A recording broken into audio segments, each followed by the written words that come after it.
Hey guys, this is Pastor Caleb, and welcome to our new Thursday night series as we get into answers for some of life's more difficult questions. You know, on Thursday nights, we're going to be starting a series here with Professor or Dr. Sean McDowell.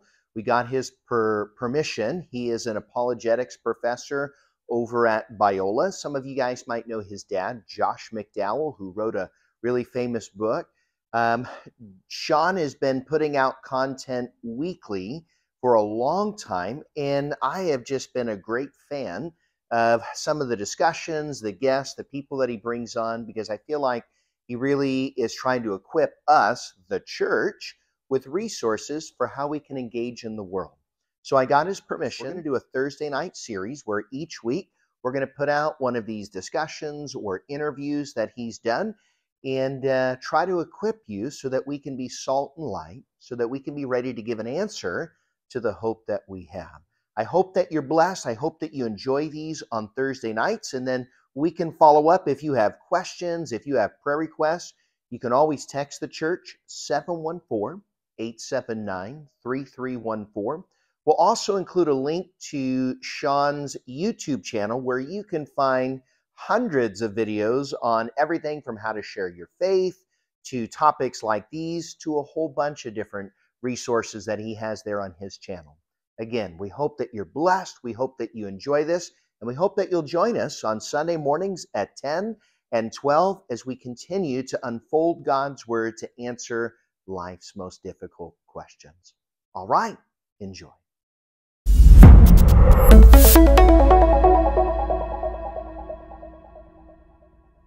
What has a former agnostic engineer learned from studying thousands of cases of near-death experiences? The moment it was like taking an egg, cracking it, and then it just came out, and I was dead. What does he consider the 10 best pieces of evidence for life after death? Our guest today, John Burke, is a New York Times best-selling author. When people clinically die, but they come back, they are experiencing the same God. It really does show that there is life after death. He's a leading expert on near-death experiences, and he's the author of a new book that when your publisher sent it to me, John, immediately I was like, I've never met John. I've been following his stuff for years. Gotta have him on, and the book is called Imagine the God of Heaven. Nice to finally meet you. Thanks so much for coming on. Oh, thanks for having me on the show, Sean. Yeah, well, let's jump right into your story. You describe yourself as a former agnostic, skeptical engineer. That's your training. I'm curious about your journey to the Christian faith and if near-death experiences played any role in that journey. Yes, it did, because my dad was dying of cancer when someone gave him the very first published research that coined the term near-death experience. But research when people clinically die, when their heart stops beating, so there are no brain waves either, and we're talking from minutes to hours. And either modern medical resuscitation brings them back. In some case, I think it's just miracle. But they come back describing the reality of what you've talked about on your channel. You know, J.P. Moreland's talked about that we do have a soul that leaves our body, but we still have a spiritual body. They experience the life to come, both heaven, some hell-ish experience, and a God that is consistent all around the globe. And I read this in one night when I saw it, and at the time I thought Jesus was probably legend, just grown into a legend. God, I didn't know, didn't really care, but this was kind of rocking my world. And when I read that book, I thought, wow, here are hundreds of people having the same experience. I mean, could this actually be evidence? Because one of my big problems with Christians and Christianity is like the blind faith thing just didn't make sense to me. Like, why would you just throw yourself into something that makes no sense? I don't get that. And of course, I don't think it is blind faith. I think there is incredible evidence on which we stand, and everybody has faith. Everybody has to trust in something. So at that time though, that just opened me up. And over the course of the next year or so, someone invited me into a small group Bible study. So I went. I started asking my questions and really exploring. I came to realize there are reasons to believe that God really did reveal himself through Jesus, completely separately from these near-death experiences. So I came to faith in Christ. And I, since then, over the last 35 years, have had this insatiable curiosity, which I honestly, Sean, I think it was from God, right? He just put that in me. And so I kept running into, I used to live in Santa Barbara. That's where I was an engineer. Oh, okay. Yeah. And Santa Barbara turns out in the 80s to have been kind of the collecting place of people doing research on near-death experiences. And I kept running into them, and I would chronicle them. And I was like, okay, how do these make sense with what I'm reading in the Bible? That was always my question. Okay. So I actually gave my first apologetics talk on this in 1989 at the University of California, Santa Barbara. Wow. But I didn't write the book Imagine Heaven until 2015. And that's because, there were a lot of outstanding questions I still had. And it actually wasn't until more and more Christians having these experiences came forward that God began to put the pieces of the puzzle together and give me some what I call interpretive keys. And over the last 35 years, I've studied, thousands of them. And in Imagine Heaven, I was trying to show that the biblical theology of the afterlife, of heaven and hell, and what we should expect if you really dig in to the scriptures, is exactly what these people are commonly overlappingly saying all over. And I actually quit writing after that because I'm also a pastor of a large church, and that was my 5th book. And I kind of felt like, okay, Lord, I did what you asked. And you didn't call me to be an author, you called me to be a pastor. And so I kind of hunkered down and did that. And then in COVID, he made it really clear, no, I want you to write, and I want you to write on me. And Sean, he brought me stories, there's 70 people in Imagine the God of Heaven from every continent. And it doesn't matter their religious background, their cultural upbringing, their nationality, they are experiencing the same God. And this is not the God necessarily they expected. But what I'm showing is this is the God who's been revealing himself throughout history. John, one of the first times I started studying near-death experiences was probably 5 or 6 years ago. And honestly, I went into it like, yeah, I'm a skeptic. I doubt there's much here. And some skeptics might not believe that. They'll think, well, you're a Christian, you found what you're looking for. I was really skeptical and then surprised at the amount of testimony and some of the data that we're going to get into.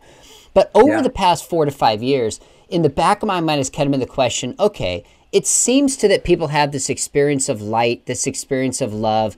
It seems pluralistic, like it doesn't uniquely point towards Christianity. But what you argue, and Steve Miller in his recent book, looking at the data, says that's not really the complete story. This points uniquely towards Christianity. Now, we're going to get into that in some depth. In just a minute, we're going to walk through your 10 pieces of what you think are points of evidence for the afterlife. But 2 questions before we jump into that. Number 1, near-death experiences alone. How far do you think they take us towards the Christian God? Do they take us part way? Do you think they get us all the way there? What can near-death experiences alone reveal about the afterlife, the existence and character of God? That's my whole book. Yeah.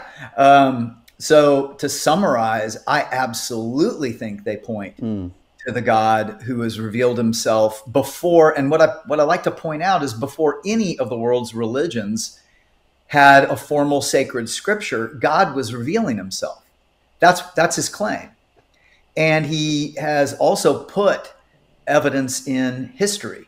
And the things that he revealed from 4,000 years ago, 3,500 years ago, is exactly what people are experiencing all over the globe.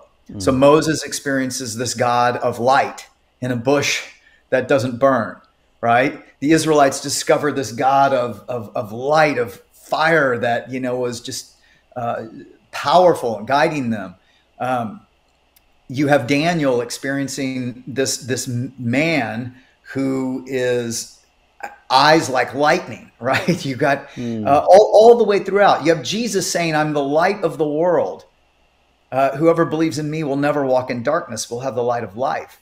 And of course, you have John in the book of Revelation. He sees the same Jesus, the glorified risen Jesus that Daniel describes in Daniel chapter 7. Well, I've got case after case after case of people describing the same God in Tehran, in Rwanda, with a Muslim imam in Rwanda. Jesus rescues him when he dies of blood cancer.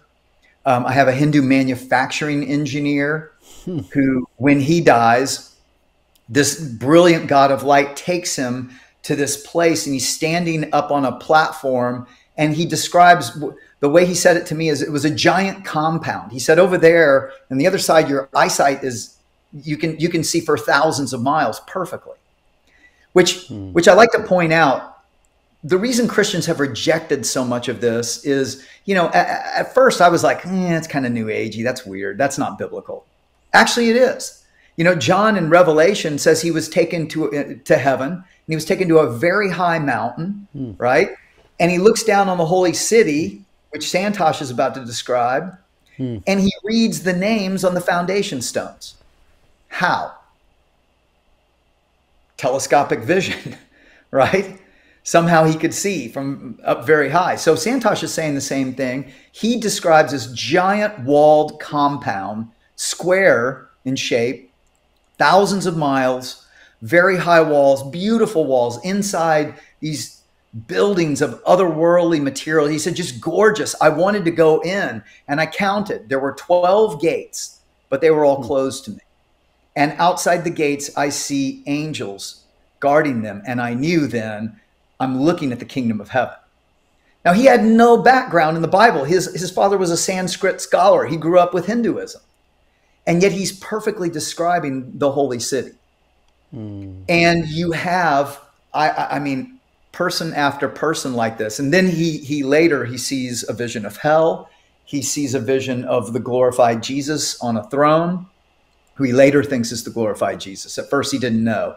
He just looks at him, and he said his eyes were like lightning. And as soon as I looked at them, he had a life review, sees all his sins, and realizes I deserve that place. And he falls on his knees and says, forgive me, Lord, forgive me, forgive me. And what's so amazing is then you hear him talk about when the Lord spoke to him and said, Santosh, I'm sending you back. And then he said, when you go back, I want you to love your family. I want you to love especially your daughter. She needs you right now.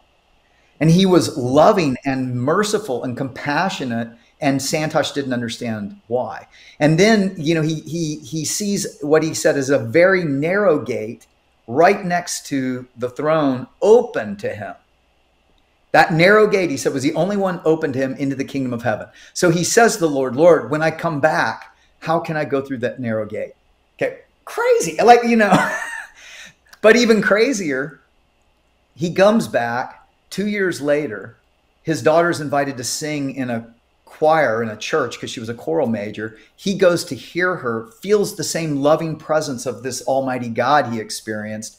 And the message is on the narrow gate, how Jesus is the narrow gate and the broad way that leads to destruction in Matthew 7. And then in John 10, where Jesus says, I am the gate through which the sheep enter. And Santosh thought, oh my gosh, like this is just for me. And he goes home and starts reading the Bible and says, everything I experience is in here. Now, Sean, I've got people from all over the globe like that are testifying to the same God. Some just see him as this God of light and love. And they don't know who he is, and they can interpret in their own worldview. Gotcha. And that's a very important thing to realize. But then you've got, I interviewed an imam from Rwanda who was a Muslim apologist, by the way. And he dies of blood cancer and says that Jesus rescued him. And he knew it was Jesus because he had seen the movie The Passion of the Christ, because he got a free ticket to it. And here's this man in a robe and a sash, and holds his hands out, and he said very big holes in his wrists. And he said to Swadik, he said, I died for mankind. You are among those I died for. Never deny it and tell everyone. Wow. And Swadik comes to at his burial. He had been dead overnight. He comes to at his burial and starts proclaiming to all these Muslims that are freaking out that Jesus is here and Jesus is the one who rescued me. Now, here's the thing. You know, I would hear one of these stories and go, you know, urban legend, good story, right? Sure. Yep. Because you can have that kind of response. But then when you're talking about Bibi in Tehran, who sees the same God Santosh does, and that God says to her, I am he who is. And then Bell Chung, who is a PhD in Hong Kong, and he experiences the same God of light and love who is personal and gives him a life review. And then you have Dr. Rajiv Parti, who's chief anesthesiologist at the Bakersfield Heart Hospital, also grew up Hindu, has a similar, he didn't believe in near-death experiences. He thought they were total bogus. In fact, when he heard some from his patients, he'd give them a shot of Haldol, of antipsychotic drug, and just go check the stock report. It was like, and then he had one, and he got the same response, but it changed his life. And he is on what he called the edge of hell and cries out in repentance to God. And then he said, to Christian angels, take him, this beautiful place with this God of light, brighter than the sun, personal, gives him a life review, shows him the things in his life that need to change, and sends him back. And he said, I thought that might be Jesus. Why in the world would we say that? But even crazier, later he has an experience with this same God of light, and he asks, who are you, Lord? And out of the light steps Jesus and says, I'm Jesus, your Savior. I mean, this is Acts chapter 9, right? And I like to remind Christians of that, because a lot of Christians say, you know, well, why are these people of other religions who don't even know Jesus, why are they experiencing Jesus? Or why do they feel the love of God? Well, Saul was killing Christians, right? And this brilliant God of light appears to him. And when he asks, who are you, Lord? He says, I'm Jesus. But notice, did we lock up? No, I think we're good. You're doing great. Keep going. Oh, okay. We froze on my end. But notice, Jesus does not tell Paul the gospel. And he doesn't tell Paul what to do. He sends Ananias later to explain to Paul, and Paul still has a choice, because he had a lot to lose. And he still has a choice. Will he be baptized for the remission of his sins? Will he follow Jesus? And that's the same with NDEers. They still have a choice. And so I like to point that out. But yeah, I mean, Sean, when you're talking about 70 people from all over the globe, and they are consistently talking about this same God who has revealed himself throughout history, I think it's incredibly powerful evidence. What's interesting about your book and your research is that you've looked at thousands of cases, kind of top-down research, but talked personally and interviewed people, kind of bottom-up research. Now, one study I'd seen showed that about 4% of people had near-death experiences. You cite a study in your book that one study shows about 5.5%. That means there's millions of people who've had near-death experiences, which is pretty compelling. Now, one of the things where I stopped in your book, you have this section that says 10 points of evidence for life after death. Let's walk through these and explain them to us kind of one by one. And then I have some common objections. I know there's some people listening right here saying, how do we know this is not hallucinations? How do we know we can trust these reports? We'll get to some of those tough questions. But let's start with these one by one. And the first one you have is verifiable observations. How can we verify something someone experiences in a near-death experience? Yeah, and I write this chapter because so many people would say, oh, well, you know, that's been explained by, you know, Dr. Michael Shermer. He says it's something that happens in the brain. You know, you're flooded with chemicals to make you feel better while the scary thing is happening. Well, what I'm trying to point out in chapter 2 of Imagine the God of Heaven is that if these alternate theories don't make some semblance of sense out of these 10 points of evidence, they're just throwing spaghetti at the wall, hoping it sticks, that it's not the soul living on, right? And I like to point out that, you know, a scientific principle is that what is consistently observed is real. And like you pointed out, we're talking about millions of cases. I've personally studied thousands, and I've interviewed hundreds and hundreds of people. So one of the things that convinced me early on, when I was still a skeptical engineer, is that when people first die, they say they leave their body, but they're still many times in the room where their resuscitation is happening, somewhere up above their body. They feel not just like they have 5 senses, but 50 senses, more alive than they've ever felt. They say this is more real than this earth life has ever been, which I think is fascinating. But they're able to, when they come back to their body, they're able to make observations that can be checked out. So for instance, one study done, and by the way, there have been 900 scholarly articles published in journals like the Journal of the American Medical Association, The Lancet, Psychiatry. This has convinced many medical doctors, but Christians have ignored it. And that's why I think it's, it's convinced many skeptical doctors. And we shouldn't fear this. We should press in and make sense of it. So one study done by Dr. Janice Holden, she interviewed 93 patients who claimed to have a near-death experience and have made observations that could be checked out, verifiable observations. So any one patient may make 5 or 10 observations of what was going on in the room, right? What she found is that of their observations, 92% of their observations were 100% accurate. 92%. Another 6% were mostly accurate with maybe some variations. 2%, which was actually one patient, was completely inaccurate. Right.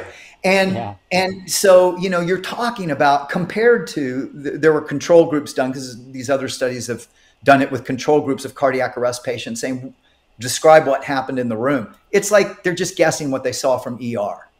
It's not, it's not accurate at all. So that's one, verifiable observations. Okay. Hang on, before we jump to 2. What's interesting about this is these are verifiable observations from a distance, where somebody says they left their body, went somewhere else. These are verifiable observations of specificity and detail, and so many that can't be explained by chance. That's what I think is so powerful that you point out. Now, the second one you said is common elements. And what's interesting about this is if people had an expectation of a near-death experience and a script ahead of time, you could maybe account for the common elements. But what you're saying is people from different backgrounds, different places, different times, have these near-death experiences with common elements. That's going to require some kind of further explanation. So what are some of those common elements? Yeah, and in the book, I go through the common elements, and not only that, the percentages that they have. And in my first book, Imagine Heaven, even though I kind of pointed out, I think 12 or so, I've chronicled about 40 consistent common elements, and they all line up with the Bible. By the way, I studied how many of them line up with the expectations of heaven of the other world's religions, scriptures, and each one about 4 to 5, and yet the Bible is 40. That's interesting. It's so amazing to me. So, but think about this. Okay, so you've got millions of people, and they talk about these consistent common elements, like out of their body, heightened senses, able to make observations, travel through a tunnel, or sometimes it's like through outer space into this place of exquisite beauty where light doesn't shine on things, it comes out of everything. And it's not light like the sun, it's light that is life and love all together. They meet deceased relatives. They have this great reunion. They see this city, just like John describes many times. Some say it's clear as crystal, others say it's gold. So there are all these common elements. Now, The strongest testimony in a court of law is not when everyone says the same thing. If you have 10 eyewitnesses to a crime on the street and they all say all exactly the same things, that's collusion. You don't trust it because they all talked. But if you have 10 eyewitnesses that say unique things, but they overlap consistently, that's the strongest testimony. And that's what you have with NDEs. So for instance, and what I like to point out is, if this is just a hallucination, first, how do you have a mass hallucination? If it's just a blip in the brain, you know, or chemicals flooding the brain, why don't they all have the same common elements? If this is common to humanity at the point of death. So why do 48% see the same God of light? Why not 100%? And then why do 32% of them have a life review? Why wouldn't that be common to everyone? 57% of them see deceased family members. Well, family members would be on your brain, right? As you're dying, why wouldn't everybody? Makes sense. And so, you know, it points out that there's something else going on here. This is a highly lucid experience. It's not like a dream at all. It's the opposite. It makes this world feel like a dream. Now that actually gets us to number 3, where it's heightened lucidity. And what fascinated about me is so many people who are blind describe seeing, the deaf describe hearing, but then you have people who maybe just have normal visual and hearing abilities say it's just heightened. Why is that significance and a piece of evidence for the afterlife? Well, because in, you know, a lot of times people will liken these things to, you know, taking DMT or ayahuasca or, you know, ketamine or something like that, which may, you know, produce colors, you know, colors beyond our color spectrum is one thing that people say, or a tunnel, you know, but those are hypolucid, right? Let's confuse sensorium many times. Okay. Whereas consistently they say, no, this was more lucid, more real, more solid even than anything I've ever experienced in this life. Well, how do you explain that consistently when it's so different than what we would see with any kind of drug kind of induced, you know, experience? Okay, that makes sense. Interesting. So let's move to, maybe instead of going through all 10 of these, I'm going to pick 2 or 3 out that I think are most interesting, and then tell folks they got to get your book if they want all 10. But this is the one that's one of the most interesting ones to me. Meeting deceased people not known. So explain what happens there and why that's evidentially significant. Yeah, actually, can I do that? And I'll combine. Oh, sure. Yeah, do it. So the two of the most evidential, besides the veridical observations, to me, is that when people blind from birth have a near-death experience, they see the same things.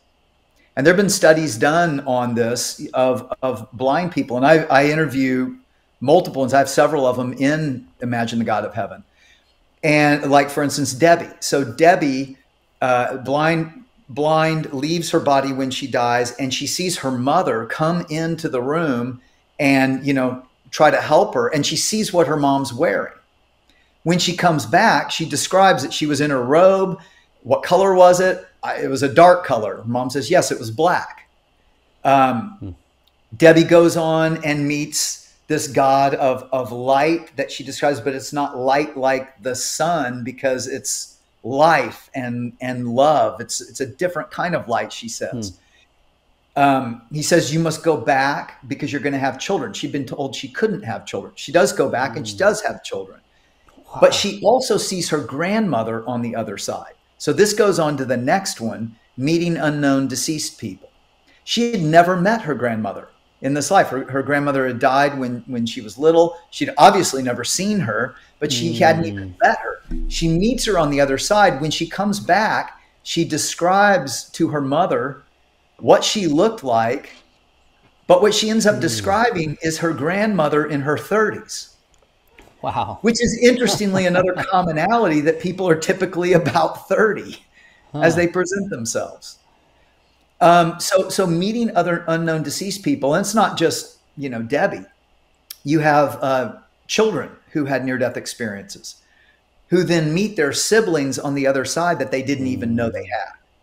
They come back and they tell their mom or dad when they're resuscitated, I met my brother, I met my sister. And they're asking, what do you mean? And the more they tell them, they realize, oh my gosh, we had a miscarriage. We never even told our son or daughter we had a miscarriage. And yet they're claiming they met their brother or sister they didn't even know they had. In another case, I think I report in Imagine the God of Heaven that a woman who meets this man who was smiling warmly at her, on the other side. And she comes back 10 years later when her mom's on her deathbed. Her mom confesses to an extramarital affair and shows her a picture of her biological dad. And it's the person she met who was smiling warmly at her on the other side. Holy cow. So again and again and again, you have cases like this. And it's kind of like, it's kind of like Christian apologetics. Any one, you might be able to pick apart. But when you start to see these strands of evidence, it ends up being this big fat rope you can hold on to and climb up. This is a really helpful way you looked at it, because I teach a class at Biola on the resurrection, and there's certain historical facts like the empty tomb, the appearances, the origin of the Christian faith, conversion of Paul, etc. So any adequate hypothesis can't just account for two of those. It has to account for all of those. Naturally, you start adding two explanations, it becomes ad hoc.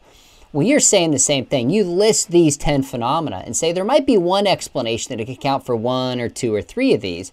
But apart from the very testimony that the people who had these experiences say took place, there is no explanation that can account for all of the phenomena collectively. That's the heart of what you're arguing, isn't it? Exactly. Okay. And all the alternative theories don't cohesively make sense of these data points. Okay. And here to me, this is the biggest.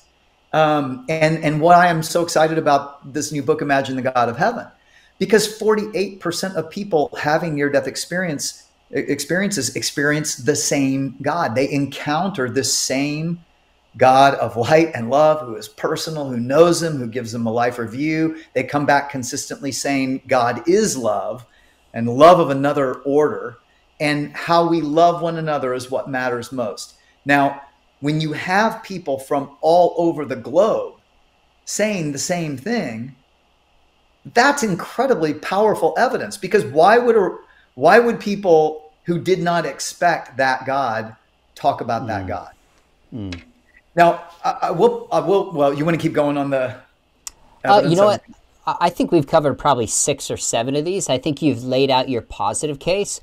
I want to push back with some of the objections that I've heard, that I've thought about, and see how you would respond. Now, one of them you've hinted at earlier, and you cite this in the book, is that Michael Shermer has suggested that maybe as the brain is starting to recover, there's these common hallucinations that people have, which we would expect if the brain is recovering to match near-death experiences.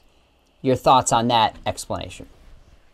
Well, I think it doesn't account for most of the things I just talked about. I mean, okay, let's just say that's the case. Your brain is kicking back in. I give the case of Pam Reynolds. All right. Pam Reynolds has this intense surgery where it's an aneurysm in the base of her brain, and they had to saw open her skull. And she talks about being out of her body. She experiences God too, but she comes back, she's out of her body. And halfway through the surgery, an hour into it, but it was still an hour before they brought her back, she describes the saw that they used to open her skull, and it didn't look anything like a saw. She said it looked like an electric toothbrush with a big fat cord, and it looked like a socket set that the doctor was taking out of. And she hears a female doctor that she didn't even know there would be a female doctor operating on her, or part of the operation, say, we can't find the artery. She was down by her legs. And she describes all this. Then she describes as she's coming back in, they're playing Hotel California, and they shocked her twice. Now, the other thing that Pam had is she had 100 decibel clicks in her ears so that they could monitor and make sure there were no brain waves. So they knew there were no brain waves. How did she see all that stuff? You know, how would the brain coming back online account for things that happened for 2 hours in surgery? The same thing with, you know, there was a case in the Lancet of a man who came into the hospital in Holland, completely no heart, comatose, into the emergency room. They were going to shock his heart and realized he had dentures, took the dentures out, nurse took the dentures out, put him in the lower drawer of the crash cart, intubated him, and then shocked him. So they got his heart jump started, but he never came to in the ER. They moved him out to another room. A week later, he comes to, and no one knows where his dentures are. And he sees the nurse in the hallway and says, that nurse knows where my dentures are. Okay. And then he describes all the doctors and nurses in the room, and that nurse took his dentures out and put him in the lower drawer of that cart with all the bottles on it, and that's where they found him. And I mean, there are story after story after story of those kinds of evidential things that a blip in the brain coming back on just doesn't explain. It also doesn't explain why blind people. So this is one that medical doctors aren't going to talk about, but Christians should. So why would blind people consistently say the light of heaven comes out of everything? They would have never heard that on earth, but they do. That the light of heaven comes out of everything. Now, Isaiah 60, Isaiah says, you know, in the new heaven and earth, there is no sun or moon because the glory of God is its light. Revelation 21, John says, there's no sun or moon in heaven. The glory of God is its light, and the Lamb, Jesus, is its lamp, and the nations will walk in that light. How would a blind person know that? And how in the world would a blip in the brain make any sense of that? And you can just go on with you know, those kinds of, that doesn't make any sense. I'm really hoping, I'm actually hoping to get me and a good friend, Dr. Jeff Long, to debate Michael Shermer on Joe Rogan. That would be awesome. Oh, that would be cool. Here's a shout out. Because Joe Rogan had him on. You know, let's do the other side of the case. Let's go for it. I love that. That's cool. Anybody watching this, send a note to Joe Rogan. Tell him to host this conversation. That would be awesome. So a hallucination maybe in principle could account for 1 or 2 of these as I look on the list. Maybe. But there's no way. The bottom line, when you think about when you have information that could not have been attained in that physical state, any brain change can't get the kind of information. Dentures, Pam Reynolds, some of these other cases, that's where it seems to fall short. Now, some people might suspect, and this is a question I've had, is, okay, so you're telling me the story about this guy who remembers where his dentures are. How do we know we can trust these reports? How do we know people are not inventing them for fame, for money, for some other benefit that they get out of it? Yeah. Well, what I like to point out is that I don't always know if every single person is completely telling the truth. The thing that, you know, I don't believe any one near-death experiencer, and I don't actually encourage you to believe everything everybody tells you. I think a little skepticism is wise. It's good. And what I like to try to look at is, are these commonalities, and then how do they align with the scriptures? And if they don't, or especially if they contradict the scriptures, I throw them out. If there are multiple people saying the same thing, then I consider it, and I think about, okay, how does that fit? How does that make sense? So I don't think you should just believe everybody and everything someone says. But here's the important point, is that with any one of person talking about the observations that I'm reporting in Imagine the God of Heaven and in Imagine Heaven, you could replace it with thousands of others. So, but here's another important thing, Sean, is I interview, and I do this on purpose. I look for mostly those who have something to lose, not something to gain. So for instance, you know, I've interviewed, Santosh is a manufacturing engineer and a Hindu. He has nothing to gain, you know, talking about this crazy story of seeing the heaven of the Bible, right? You have spine surgeons, commercial airline pilots, bank presidents. You know, these are people, CEOs that I've interviewed. They are actually very hesitant to come forward and talk because they know people are going to think they're crazy and it's going to hurt their career. They're not doing it to make a buck selling a book, which, as you know, is not even a buck usually.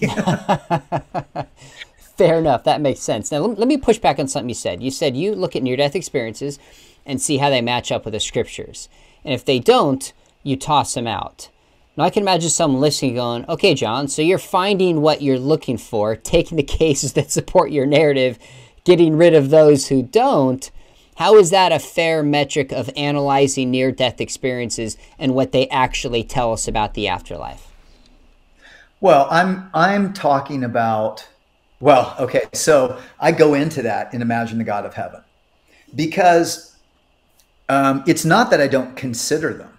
I do consider them. And I'll tell you, there's some that there's one in particular that I'm really wrestling with that, you know, theologically is borderline.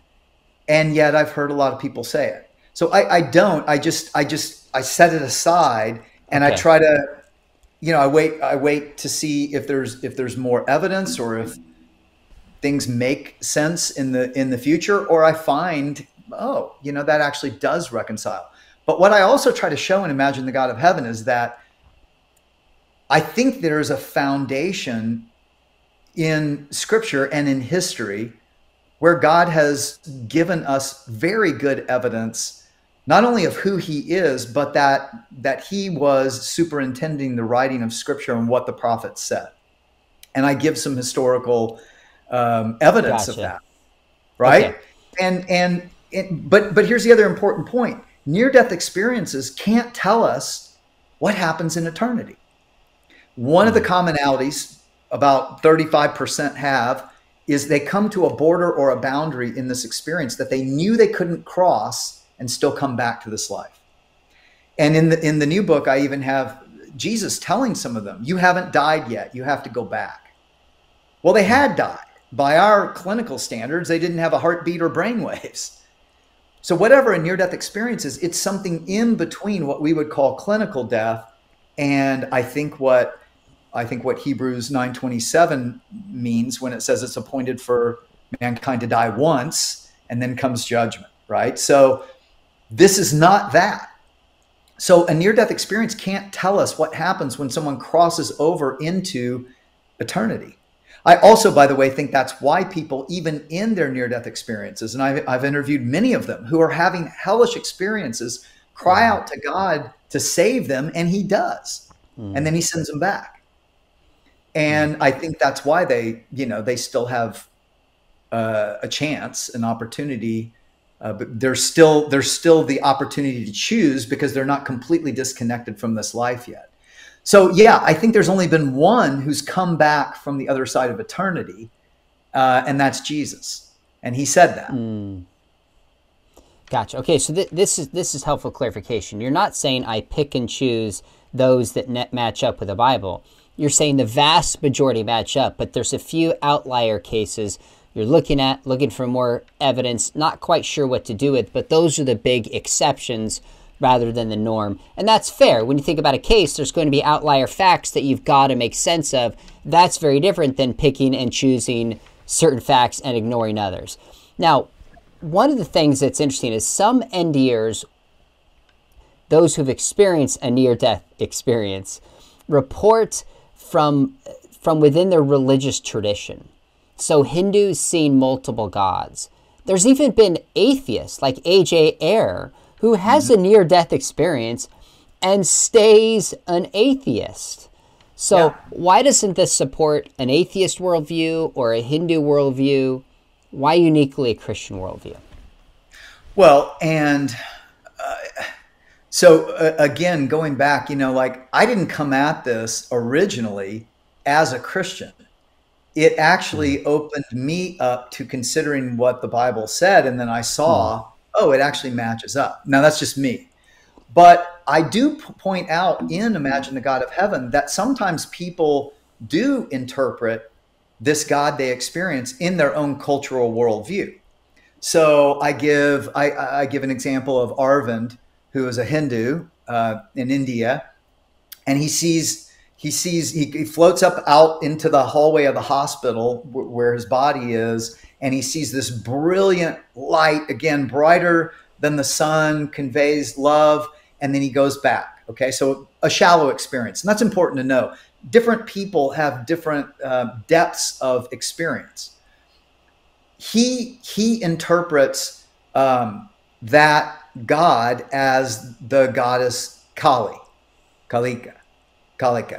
And so he says, I encountered the goddess Kali. Now, the goddess Kali is described as a woman, usually black or blue skin with 4 arms and a long tongue hanging out. Well, that's not who he described at all. Who he described was this brilliant God of light that appeared to Moses and, all throughout the scriptures. Same thing with Nia. Nia's in Africa, a lioness bit her head. She leaves her body. She's a teenager. She leaves her body, and she said this brilliant, she called it a glow, like the sun, fire, the morning, guides her to this beautiful place. She said some may call heaven. She said God definitely exists. And then she comes back to her body, and she says that she experienced Durga Ma, the goddess Durga. Now again, the goddess Durga is described as a beautiful woman with 8 to 10 arms and weapons in each arm riding a lion. Well, that's not who she described. She described the same God of brilliant light who brings her back. Now, interestingly, she also said, I came back with an understanding of Christianity and Jesus that I had not had before. Why? Why Jesus? Why this Hindu chief anesthesiologist who, again, experiences this brilliant God of light and then also discovers he's Jesus. Why Jesus? And yet that's a consistent thing that's happening all over the globe. On the other hand, I have not heard experiences where people are consistently describing what their expectation of other gods would be. Oh, interesting. Okay. So in a sense, is it fair to say, even when Jesus does miracles, people interpret them differently based on their bias and their worldview, and that's Jesus in the flesh doing something explicitly. So near-death experiences, God is not necessarily controlling how people process it. They report a common experience that when those details are looked at, line up with the Christian God. But people can still interpret them differently, at least for a season, if they choose to do so for different reasons. Is that fair? Okay. That's exactly what I say. I say, if I were to go back in Jesus' day and interview a bunch of people who saw him raise the dead, some would say, what? Why wouldn't you believe he's the Messiah? And others would say he's demon possessed, obviously. Yep. Okay. Right? And I think, and it's a really important point, because one of the things you realize is that life doesn't end when we go to the other side. It actually begins, and we're still ourselves. And so these people are just eyewitnesses. They don't come back perfect. They're still sinful people. They still have a free will. They can choose to seek God, and those who do find out who he is, or they can choose to, some come back and they try to recreate the experience. Okay, John, so are you aware of any stories of people who say we're atheists and have a near-death experience and become Hindus or Mormons or Muslims, or a Christian has a near-death experience and abandons their faith and maybe joins New Age or becomes a Buddhist? And if not, have you looked for those kinds of cases? Like, would they pop up on your radar if they were there? Or is your study kind of selective that maybe wouldn't find them? Well, I will say this. Yes, I have interviewed and I've studied those who have come back from a near-death experience, and then they end up pursuing Buddhism, or they end up pursuing more of a Hindu or a New Age philosophy. Okay. Yes, definitely. Okay. But what I'm trying to show in Imagine the God of Heaven is that consistently the God that they are describing is not just showing up in our age of near-death experiences. Now, why in the world would we think that? Like, I mean, people who study near-death experiences, they can't deny these people claim they're experiencing this God, the same God, and they point that out. But nobody goes back to go, well, did this God just decide to go, hey, knock, knock, I'm here? No. And so what I'm trying to show is that there is a consistency that of God's revelation throughout history that matches what God is doing today when these people come back and report having been in his presence. And like I did in my first book, it lines up like the heaven and hell, the afterlife that we would expect through God's revelation in the scriptures, whereas it doesn't really in the sacred scriptures of the world's religions. I mean, maybe 4 or 5 points compared to more like 38 to 40. Okay, so that's really helpful. So someone has a near-death experience and chooses to engage New Age, Hinduism, some other faith. They're certainly free to do so. But when you look at the God that is consistently reported and the God of the scriptures, they line up in a way that you don't have with other faiths. That's the key point you're making that I think is significant, and you lay that out in your book. Now, let me ask you this. You and I were chatting beforehand. I had a season a few weeks ago of just going through a lot of pain, debilitating pain. And so at the end of your book, you describe what near-death experiences have to say to people in pain and suffering. And in many ways, this is the big question. You know this, John, whether it's Christians struggling with their faith, non-believers wondering if they're going to come to faith. If there's so much evil and pain and suffering in the world, then God is good and powerful enough and can stop it and doesn't. Where is God? So what do near-death experiences have to say to those who are suffering? Yeah, and I do a whole chapter where some of the people who have had near-death experiences, like Dr. Mark McDowell, he actually died at 16 in a fire. His house caught on fire. His dad was out of town. He rescued 2 of his brothers, but his mom and his youngest brother were trapped in her room, and he was trying to rescue them and wasn't able to, and you know, got like horribly burned over 80% of his body. In the ambulance on the way, his heart stopped. And he was in so much pain. I mean, just such brutal pain. He was just saying, God, just take me, kill me, please don't make me go through this. And then he leaves his body, and he said he was there with his mom and his brother. And he said it was like we were sitting on the couch watching TV together, just like so home. And the Lord was there, and he saw, and here's what he said. He said to me, he said, you know, I saw God's plan, and all I could say was, of course, of course. Like, that makes perfect sense. It's beautiful. And, you know, but he was seeing, what he was also seeing is that he lost his mom and his brother, and he went through hell after that when he came back. And the last thing the Lord said to him he said, you've got to go back, because I still have a purpose and a plan for you. And he said, it's not going to be easy, but we're going to do it together. It's not going to be easy, but we're going to do it together.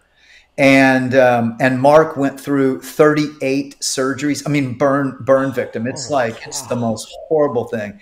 He was disfigured now as a teenager. He's a teenager without a mom. His dad then was so distraught, he turned to alcoholism. So now his dad becomes an alcoholic.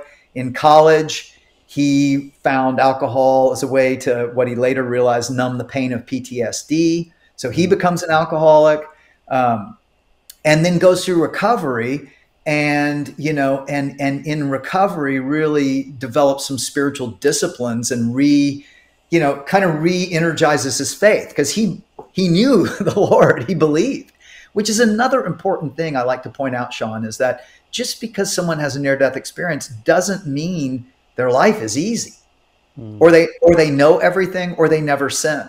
They're just people. They're just people that, honestly, it's a responsibility. A lot of times, why couldn't I have that experience? You don't want it. They say dying's easy. Coming back is really tough. Wow.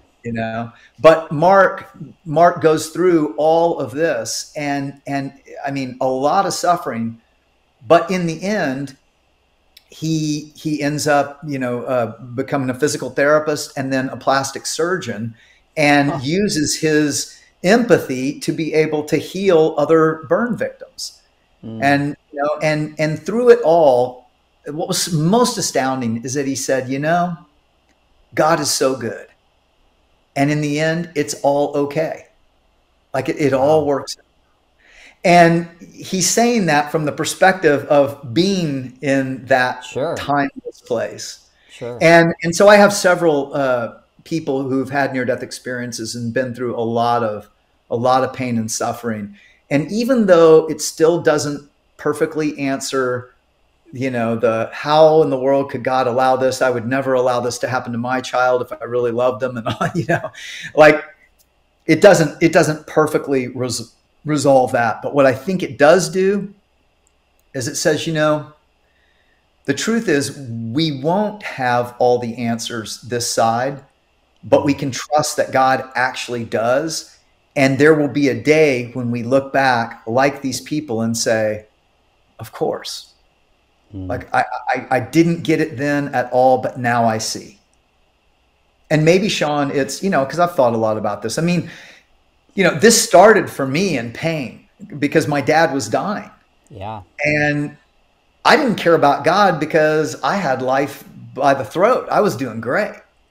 And unfortunately, it takes pain many times to wake us up. And so even though we don't understand why God in pain, allows pain and suffering, another thing NDEers tell us is there's a ripple effect to all our thoughts and words and actions, and it ripples through humanity. And so he loves each one of us as if we're the only ones. That's what NDEers say. But he doesn't only love us. And what he's working out through humanity is for the good of all. And so I think what NDEers can help us with is just trust that even though maybe I'm not able to work out every answer here, maybe that's because I'm finite. And one day when I'm not bound by one dimension of time, and I'm in God's presence, it really will make sense. What you said earlier, such a biblical truth in the sense of what NDEers report is that God is sovereign. He has a plan. He'll be with us through our suffering, and someday we'll look back and say, I get it. That's nothing new that an NDEer is saying that we didn't know from the book of Job or in the scriptures. But what it does is it reminds us there's people alive today who believe this and are testifying to the truth of that and can encourage the rest of us by their example. And so maybe those kind of NDEs are an act of God's grace to encourage people going through a whole lot of pain, that God is with them and just reinforcing what's in Scripture. Go ahead. Yeah. Well, and I was just going to say, I mean, that was really what motivated me to write Imagine the God of Heaven. It was not, I am an apologetics geek, so it was for that because, so many people have come to faith all around the world reading Imagine Heaven. I wanted to show them the point is God. But what I even more wanted to do is help all of us, Christians included, expand the box that we put God in. Because we all do. We're finite, right? And what these indie ears do is what we read or know, we imagine, but we still imagine God in a box. And the truth is, what these people say is that God is way more glorious and sovereign and magnificent and beautiful, all the big words, omniscient, omnipotent, infinite, eternal, than we've ever imagined. But also, God is way more personable and relatable and gets you. And not only that, he's humorous and he's fun. He's like a fun, and you laugh because Christians don't view God that way. That's true. But hey, he's the same God who instituted 7 festivals throughout the year of Israel, saying, come and celebrate before the Lord together for a whole week, right? Jesus last night on earth, he said, stay connected to me, abide in me like a branch stays abiding in a vine, and you'll bear much fruit. I've told you these things so that you may have my joy, and that your joy would overflow. Why would we think that we somehow enjoy something in life, the pleasures of life, all of them? Like, we didn't make those up. God created us with the ability to experience that. And so why would we think he is less enjoyable? John, it's really interesting. I've been reading so many books and studying near-death experiences. Like my friend Steve Miller brings kind of a philosophical background. You have medical. Yeah, I know. You do. That makes total sense. You have doctors who bring like a medical background. You bring in engineering, but a real pastoral voice, which I appreciate, and that just comes through your book again.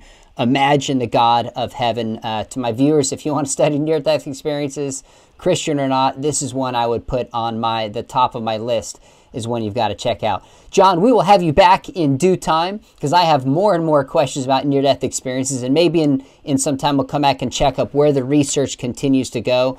I saw you in the movie After Death, an experience there. I thought that movie was fantastic. Anybody watching this who wants to see, for example, the story of Pam Reynolds told visually, wants to hear Jeffrey Long interviewed, some of the key players in near-death experience visually, check out the movie by Angel Studios, After Death. I thoroughly enjoyed that.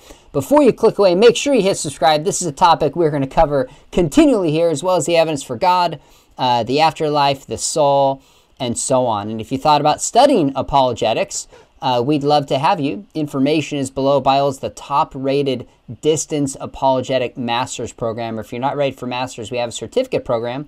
Our team would like to kind of guide you through and help you get a little bit of formal training. That's below. John, again, it's a treat to meet you. That was awesome to hear that you go back to the early 90s with my dad in Russia. It's amazing we haven't met before now, but now we'll be in touch and I'll be rooting for you. Thanks for coming on.